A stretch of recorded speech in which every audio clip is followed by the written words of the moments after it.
ముందుగా పప్పు కడుక్కొని ఇలా పెట్టుకొని అరగంట నానబెట్టుకున్నాను. తర్వాత ఉల్లిపాయలు, పచ్చిమిర్చి, గ్రీన్ చిల్లీ అని కూడా అంటారు, చింతపండు, టామరెండ్, ఉల్లిపాయలు ఇంకొంచెం వేసుకోండి పర్లేదు. తర్వాత హల్దీ మీన్స్ టర్మరిక్, పసుపు. నెక్స్ట్ కారం. ఇది చాలా ఘాటు గురు.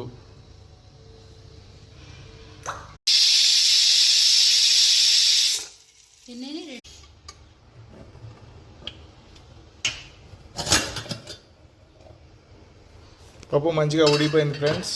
మీకు తెలుసా లేదా, కళ్ళుప్పు అంటారు. పక్కపై ఏం వెలుగుతుంది అంటారా, అది అన్నం ఫ్రెండ్స్. మేము కుక్కర్లో వండుకోము, ఎందుకంటే అది అల్యూమినియం కాబట్టి.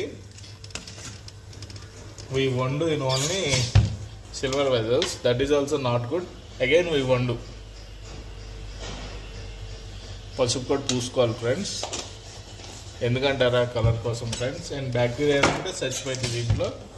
ఇప్పుడు కలుపుకుంటుంది. కలుపు. My wife is waiting for the stirrer and like. చూడండి ఫ్రెండ్స్, ఉడికిపోయింది. मतलब पानी क्या ज़्यादा डाले नहीं हमने, इधर ये हो जाता है क्या कि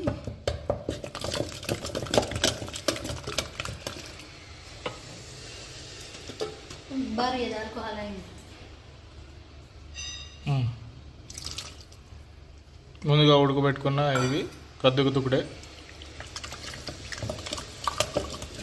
అంతే ఫ్రెండ్స్. కద్దుక పప్పు రెడీ.